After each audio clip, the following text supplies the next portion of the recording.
Okay, so let's kick off. House approves bill to divest TikTok, freeze Russian assets. Okay.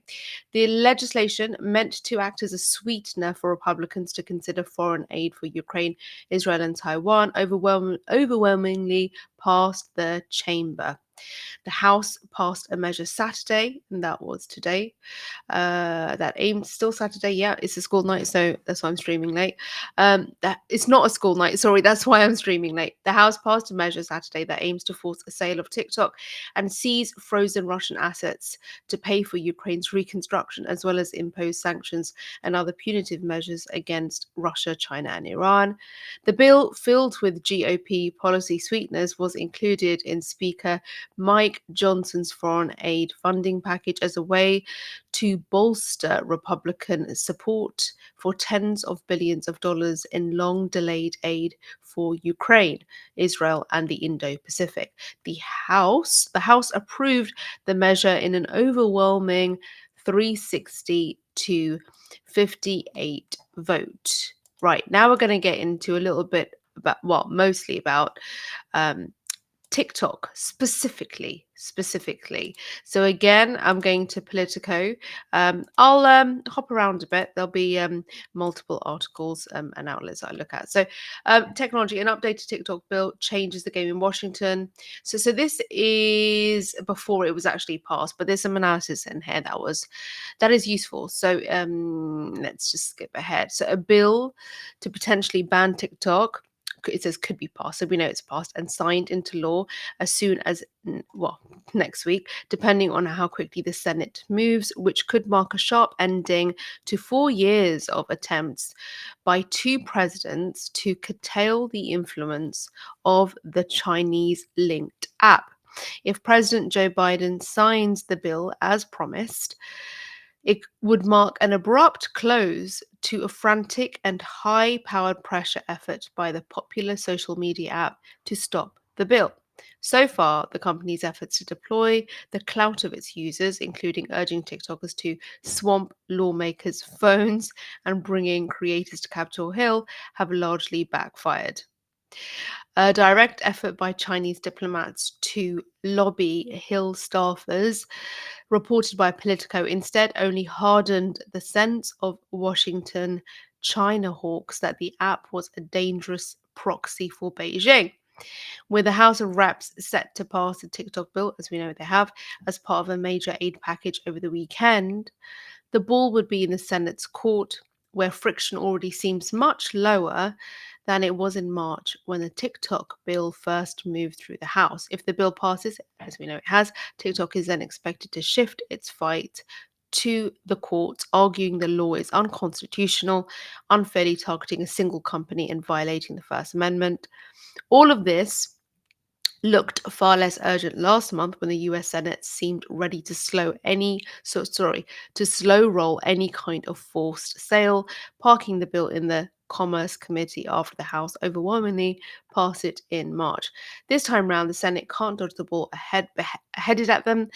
The House's TikTok bill was wrapped this week into a set of large aid and national security bills to support Ukraine, Israel, and Taiwan, considered priority legislation for Senate Majority Leader Chuck Schumer. The House could approve the package and send it to the Senate as early as this weekend. Okay, so as we know, what's happened already this weekend. It says already Senate friction seems to be vanishing. Senate Commerce Committee Chair Maria Cantwell, who earlier had said the bill likely wouldn't hold up in the courts, now says she supports the updated version. The original version had called for a full sale within 6 months, and the new version extends that timeline up to a year. So TikTok owners currently have up to a year. As I've said, extending the divestment period is necessary to ensure there is enough time for a new buyer to get a deal done, Cantwell said.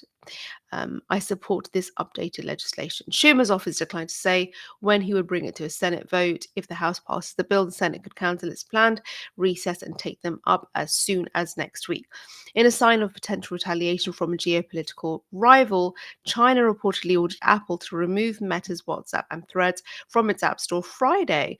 While the move was largely symbolic, since both apps are already technically illegal in China, it hints that the door could be open for a wider crackdown on American companies. Interesting. TikTok's poorly calculated lobbying in DC appears to have only emboldened lawmakers who continue to rush through the legislation, what they did, and Cantwell's recent sign onto the latest TikTok bill clears a key hurdle to Senate movement. Wow. Okay. So now what we're going to do is we're going to go to the Guardian piece to see what they are reporting. I've got some additional bits that I kind of did a bit of a dive on just to look at the sort of the recent TikTok data centers and who are the data management companies behind sort of supporting those data centers. So I'll come on to that in a little bit. So this is from the Guardian, US House bill that could lead to TikTok ban. The House of Reps voted 360 to 58 on the updated divest or ban bill that could lead to the first time ever that the US government has passed a law to shut down an entire social media platform. The Senate is expected to vote on the bill next week, and Joe Biden has said he will sign the legislation. This bill protects Americans and especially America's children from the malign influence of China. I keep hearing malign in so many statements. It was in this sort of, it was in the State Department briefing as well when they were talking about Iran. But okay, malign influence of Chinese propaganda on the app TikTok. This app is a spy balloon in America's phones, said Texas Republican Representative Michael McCall, author of the bill, Bloomberg reports. The updated TikTok bill comes as part of House of Reps Speaker Mike Johnson's foreign aid package for Ukraine, Israel, and Taiwan.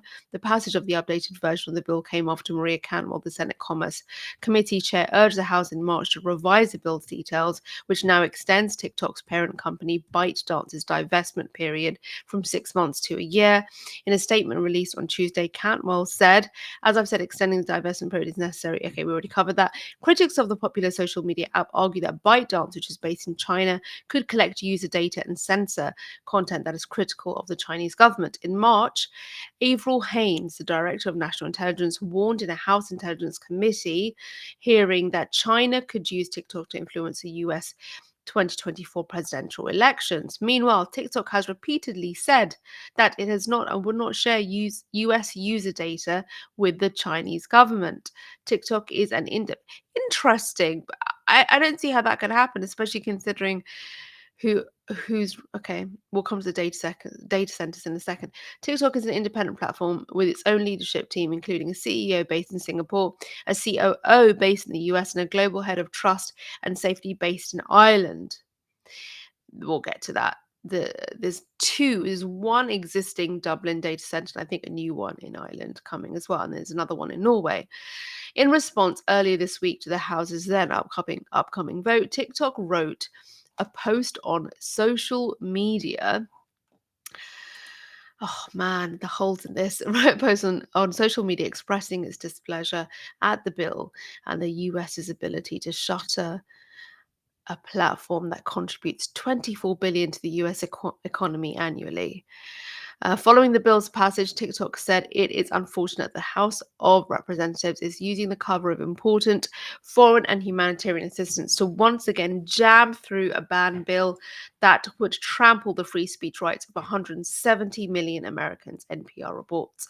The president of Signal, an encrypted messaging service and US company, also condemned the bill's passage, arguing that the data privacy arguments could be extended to other social media companies, while pointing to the Senate's recent passage of the reauthorization of the Foreign Intelligence Surveillance Act that expands warrantless surveillance powers. In a post on X, Meredith Whittaker said, "This is fucked. Please take a moment to consider what's happening here. Abuse of surveillance powers is about to be enshrined in US law at the same time that a bill to force TikTok to sell to US buyer or be banned is moving forward, justified in part via data privacy." In March, Joe Biden vowed to sign the TikTok bill, saying, "If they pass it, I'll sign it." That same month, Shu Zi-chu testified before Congress for more than 5 hours, during which lawmakers grilled TikTok's Singaporean CEO on China, drugs, and teenage mental health. Whoa. Whoa, whoa, whoa. Okay, so I'm going to quickly look at Forbes now, because there's some key facts which I think are going to be quite useful for us and you to consider. So let's go to it now, and then I'll come to the data centers bit and the questions about who's running those. Okay, so the bill included in a contested foreign aid package, which we know was sort of like taking its time to get through, right, will require China-based ByteDance to sell TikTok within 270 days or face a ban in the US, though President Joe Biden has the option to extend the deadline by 90 days. So that was the revision.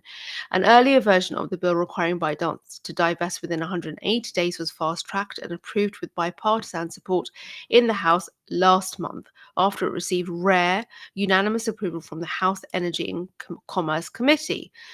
That version was held up in the Senate after Senator Maria Cantwell D. Washer argued the ban should be extended from 6 months to a year, okay, so that they have enough time. Biden has signaled support for the legislation, indicating if they pass it, I'll sign it. Once the election's done, while former President Donald Trump, who tried to ban TikTok through executive action in 2020, has voiced opposition to the ban while noting he believes the app still poses a national security threat. Well, it all depends on whether it's working in your favor, right? What to watch for? The House votes that, well, we know they voted today and it's gone through. And the legislative package will then go through the Senate, which returns from recess April 29th. So now they're waiting for Senate to sit in 9 days. Okay, so chief critic TikTok said, "It is unfortunate the House is using the cover of important foreign and humanitarian assistance to once again jam through a bill that would trample the free speech rights of 170 million Americans, devastate 7 million businesses, and shutter a platform that contributes 24 billion to the US. TikTok previously told Forbes that forcing ByteDance to divest doesn't solve the problem. Adding a change in ownership would not impose any new restrictions on data flows or access." Oh, some more interesting bits for us. Over here, it says, surprising fact, billionaire ex-owner Musk tweeted his opposition to the TikTok ban Friday. Yeah, I saw this, saying, "It is contrary to freedom of speech and expression." Musk noted he is against the proposed bill, even though such a ban may benefit the X platform. His opposition comes days after he polled users on whether he should bring back the short-form video platform Vine, which shut down in 2017. Nearly 70% of users voiced support for Vine's revival. No, really? Okay, key background. An effort to ban TikTok in the US has built up in recent years as the app faces scrutiny amid fears the Chinese government could access users' data. Several states banned TikTok for government devices on national security grounds in 2022 before Congress banned the app from federal devices as part of a larger government spending bill. That year, Senator Marco Rubio introduced a bill prohibiting and blocking all transactions from any social media company in or under the influence of China, Iran, North Korea, and other countries, though it only directly referred to TikTok. That bill, despite having bipartisan support, did not move forward with a vote. In 2020, an initial ban was proposed in a failed order by Trump after the US Commerce Department claimed the app and its parent company had the means to threaten national security, foreign policy, and economy of the US. Biden revoked Trump's order the following year and promoted a security review of the app. Right, so those are the facts to do with the bill that was passed, and now I thought let's get into the sort of like the data considerations while I take a quick sip of my herbal tea. Right, so the data considerations. So, TikTok in February of this year, 2024, gave an update about Project Clover and saying it's been 12 months since we first announced the details of Project Clover. I'm going to show you my screen at the same time, just so you understand what I'm talking about. Okay, so 12 months ago that we announced the details of Project Clover, our industry-leading initiative to deliver an enhanced protective environment for our European user data. Project Clover represents a 12 billion investment in European data security from TikTok over the next 10 years. Project Clover is made up of several core tenants, including storing European user data in Europe by default, putting additional safeguards and restrictions around that data, building on our existing controls, having a third-party security company independently monitor and verify these safeguards. I'll get to that bit in a second. And building advanced privacy-enhancing technologies into these already robust procedures. Over the past year, we have made significant progress in implementing this comprehensive and unprecedented project. Our first Irish data center is now online, and we have started migrating and storing European user data in it. Our Norway data center is well advanced. We have taken possession of the first building and begun installing and testing servers, and it will come online later this year. Our Norway data center will run on 100% renewable energy and will be highly energy efficient with heat reuse for other projects. We announced leading European cybersecurity firm NCC Group and the independent security provider for Project Clover. As the independent security provider for Project Clover. NCC Group are based in Manchester in the UK. I'm trying to understand who.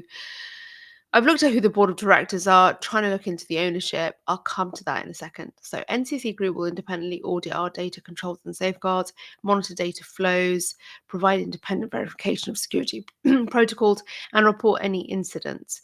NCC Group has now begun this work. While our European data centers come online, we have established a new dedicated secure enclave for our European user data hosted in the interim in the US. We have implemented additional restrictions on access to European user data, including no access to restricted data stored in our new European data enclave from employees in China. Okay? China, said in the Trump way, China. Okay. TikTok has prioritized significant resources and investment in implementing this considerable project at speed and will make further announcements on progress over the coming year.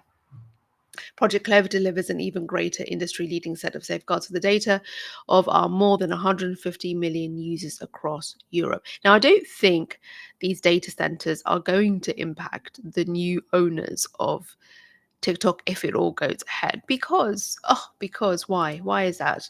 Let me quickly just show you one more piece from TikTok's own blog introducing Project Clover. Just again, just to kind of go through some of the facts before I get to the additional bits that I dug around for. Okay, so here we have in 2021, they set out the data governance strategy for Europe based on the principles of storing data locally, minimizing data transfers outside of the region. And further reducing employee access to TikTok user data. Today, we're outlining how we intend to further strengthen our approach with Project Clover. So this is when Project Clover was announced. This is when they put this announcement out. Data access and controls. Our existing data access controls already highly limit access to user data. We went through that. External oversight. The above process will be overseen and checked by third-party European security companies. So that's I'll come to those names. There's actually two companies. So we'll come to those in a second. Privacy enhancing tech. We intend to work with other third parties on incorporating into our approach the latest advanced technologies that augment these already robust procedures. This includes, but is not limited to, pseudonymization of personal data so that an individual cannot be identified without additional information, and aggregation of individual data points into the large data sets to protect the privacy of individuals. Okay, delivering on local data storage. Again, talking about the European data centers, one in Ireland, Dublin, and the other in Norway, and driving a more sustainable approach. Okay, so then I was like, who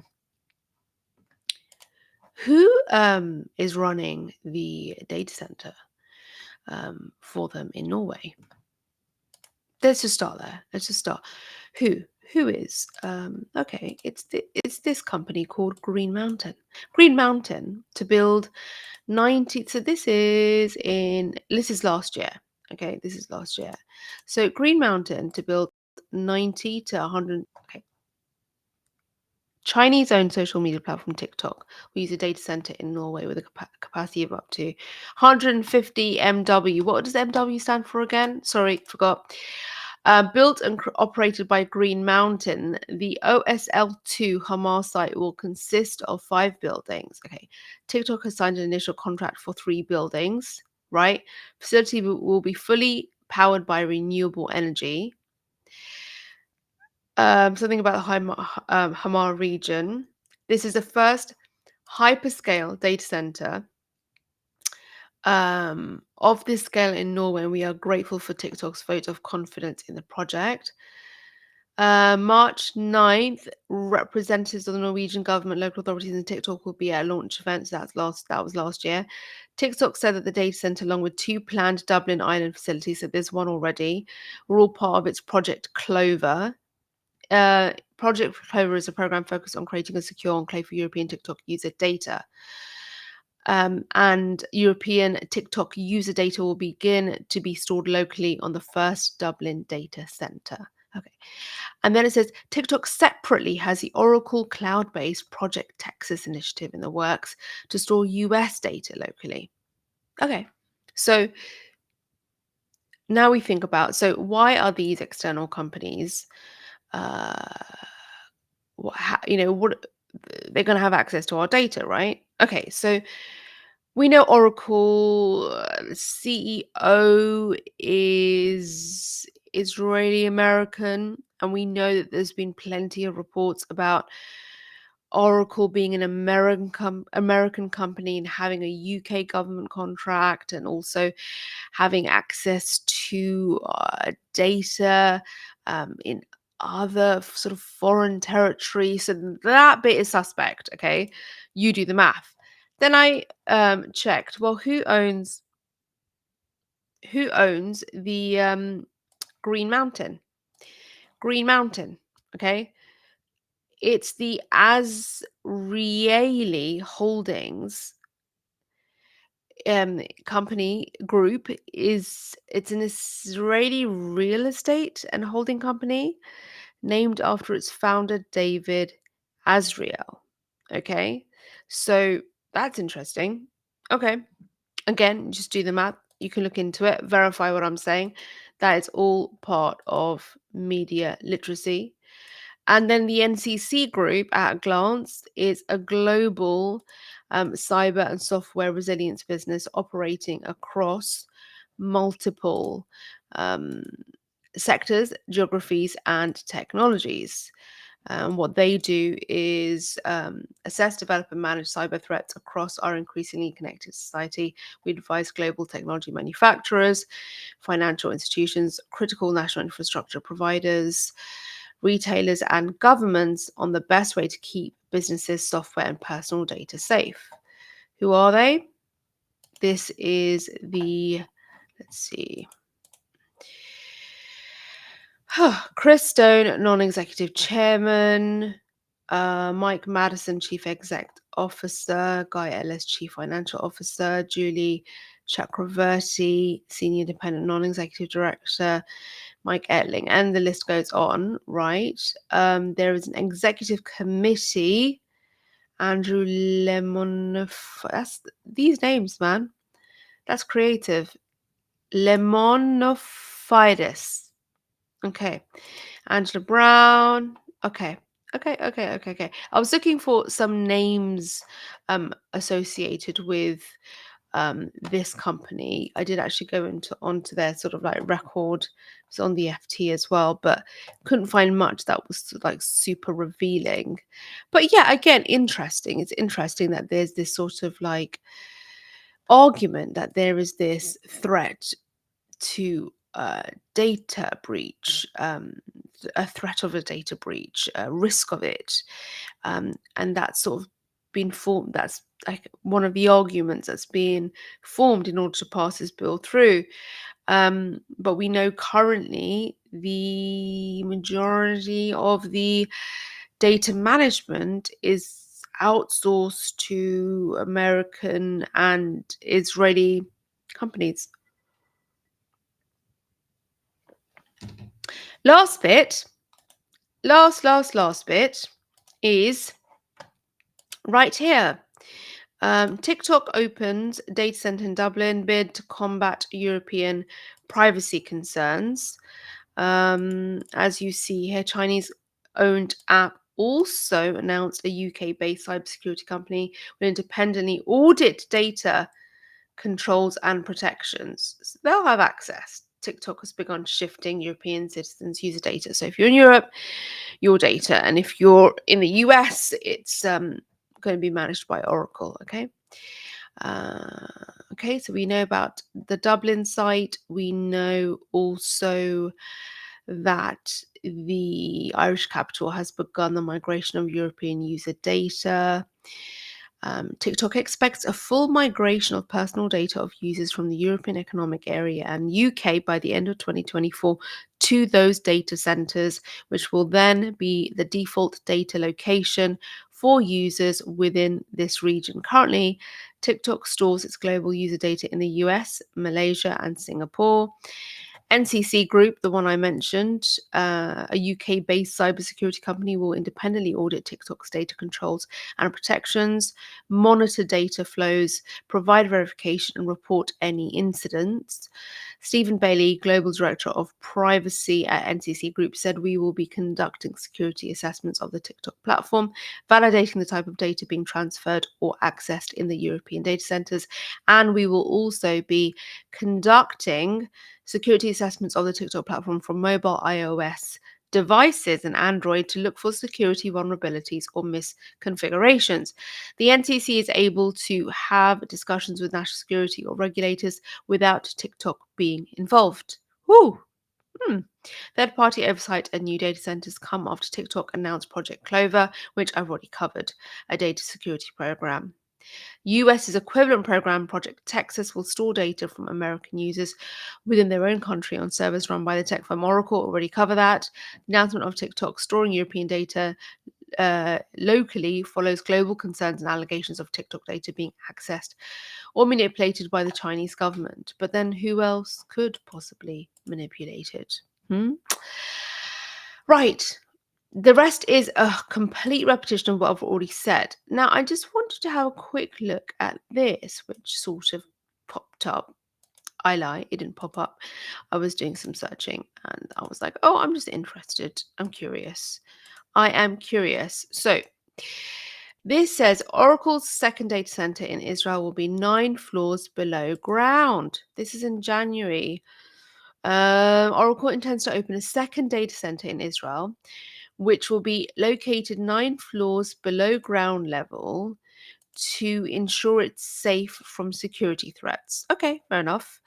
US tech giant CEO Safra Katz revealed the plans during a visit to Israel this week. She said a company would double its investment in the country. Oracle's next data center in Israel will be deep underground.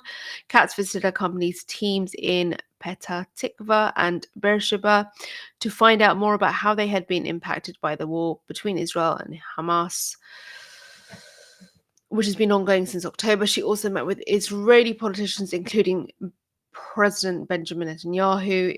In comments to the Times of Israel, she said Oracle would double its investment in Israel and said it would build a second data center to service its cloud customers in the region. As our business grows, we increase our cloud activity in Israel, Katz said. We will soon open a second new data center in Israel. So they've already got one, they're going to get another. Israel must have a secure cloud. So it will be 9 floors underground with the aim of not jeopardizing business survival. I kind of want to be childish and just be like, oh, it's a cloud that's going to be underground. No, that's just silly. Let's not say that. DCD has contacted Oracle for more information about the new data center and when it will be operational. So this is a second site. Oracle has operated a dedicated cloud region for Israel since February 2021 when it opens its first data center in the country. At the time, it was the first major cloud provider to offer such a service through rivals AWS and Google iCloud have since launched their own Israel regions. Microsoft quietly launched its own Israeli region in October 2023. The company's Jerusalem data center is housed in a 14,000 square kilometer bunker located below 5 parking levels and a 17-story building in Jerusalem's tech hub constructed by Binet Data Communications. The facility extends over 4 floors at a depth of 50 meters. Underground data centers are a popular option for developers in Israel wanting to ensure security and continuity of service amid the ongoing political tensions in the region. In February, Israeli company Tectonic said it was building a subterranean server hall in east of Jerusalem. And it goes on, there's some repetition there, so I won't repeat it. But it's just really, I think, useful for us to not only know what are the details of the bill, what were the sort of like obstacles to get it passed, what is the timeline? So we know Senate is going to be sitting again on the 29th. So there'll be a final push. The owners of TikTok are going to take this to court because as far as they're concerned, it's unfair.